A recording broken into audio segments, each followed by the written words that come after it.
በሀገራችን 33 ሜትር የሚረዝም ሁለት ህንጻዎችን የሚያገናኝ የህንጻ ድልድይ እና በፓሪስ ፈረንሳይ 70 ሜትር የሚረዝም ሁለት ህንጻዎችን የሚያገናኝ የህንጻ ድልድይ እናነጻጽራለን። በአዲስ አበባና በፓሪስ ተመሳሳይ ፈተና የገጠማቸው የተለያየ አህጉር ያሉ ሁለት ህንጻዎች። በሀገራችን ያለው ህንጻ እልልታ ሪል ስቴት ይባላል። ከመሬት 74 ሜትር አካባቢ ይረዝማል። ከመሬት በላይ 20 ወለሎች ያሉት ሲሆን ከመሬት በታች ደግሞ ምድር ቤት 5 ወለሎች አሉት። ስለዚህም 4 ቤዝመንት፣ 1 ሴሚ ቤዝመንት፣ 1 ግራውንድ ፍሎር እና ከግራውንድ ፍሎር በላይ 20 ፍሎሮች እና ሩፍ ፍሎር ማለትም የጣራ አለው። ስለዚህ 27 ወለሎች አካባቢ አሉት ማለት ነው። ከከተማችን ውስጥ ካሉ አዲስ አበባ ውስጥ ካሉ ቅንጡ አፓርትመንቶች አንዱ የሆነ ህንጻ ነው። ከመሬት 74 ሜትር በላይ የሚረዝም ሲሆን 62000 ካሬ በላይ የወለል ይዞታ ወይም ደግሞ ፍሎር ኤሪያ አለው። ይህ ህንጻ መሰረቱ ማት ፋውንዴሽን ነው።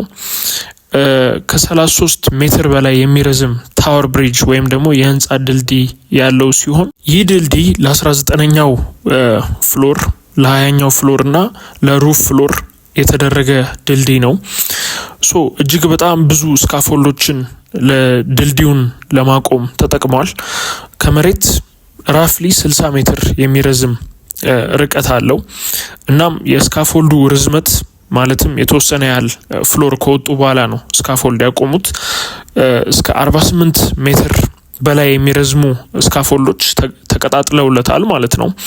ይህ ህንጻ በትንሹ ከ6 ቢሊዮን ብር በላይ ፈጅቷል። እንደ ኢትዮጵያውያን አቆጣጠር በ2010 የተጀመረ ሲሆን ግንባታው በ2015 እንደ ኢትዮጵያውያን አቆጣጠር ተጠናቋል።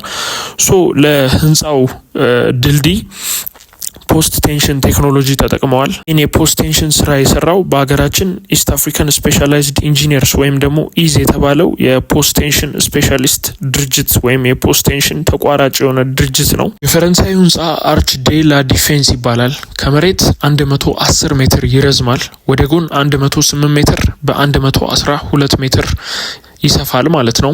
41 ወለሎች ያሉት ሲሆን ከመሬት በላይ 35 ወለሎች አሉት። ከመሬት በታች ወይም ደግሞ ቤዝመንት ፍሎር 5 የምድር ቤቶች አሉት ማለት ነው።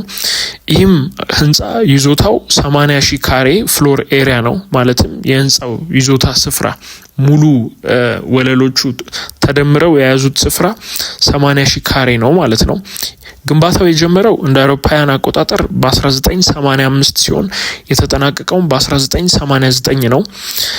የህንጻው መሀል ያለው ክፍተት 70 ሜትር ነው። የህንጻ ድልድይ ወይም ደግሞ ታወር ብሪጅ ፕሪቴንሽንድ ኮንክሪት ተጠቅመዋል ማለት ነው። እኛ ሀገር ያለው ህንጻ ፖስት ቴንሽንድ ሲሆን እዛ ያለው ደግሞ ፕሪቴንሽንድ ኮንክሪት ቴክኖሎጂ ተጠቅመዋል ማለት ነው። የተጠቀሙት ስካፎልድ ሙቨብል ስካፎልድ ሲስተም ይባላል፣ ኤምኤስኤስ ይባላል ወይም ደግሞ ሰልፍ ላውንቺንግ ትረስ ይባላል ማለት ነው። የተጠቀሙት መሰረት ወይም ደግሞ የተጠቀሙት ፋውንዴሽን ፓይል ፋውንዴሽን ሲሆን በአማካኝ 30 ሜትር ጥልቀት ያለው ፓይል ፋውንዴሽን ነው የተጠቀሙት ማለት ነው። ይህ ህንጻ ወደ 200 ሚሊዮን ዩሮ አካባቢ ለግንባታ ፈጅቷል ማለት ነው። እዚህን ህንጻ አርኪቴክቸራል ዲዛይን የነደፈው ጆን ኦቶ ቮን ስፔክልሰን የተባለ ዴንማርካዊ ሲሆን ስትራክቸራል ዲዛይኑንም ማለትም የመዋቅር ንድፉንም የነደፈው ዴንማርካዊው መሐንዲስ ኤሪክ ሬትልዘል ይባላል ማለት ነው።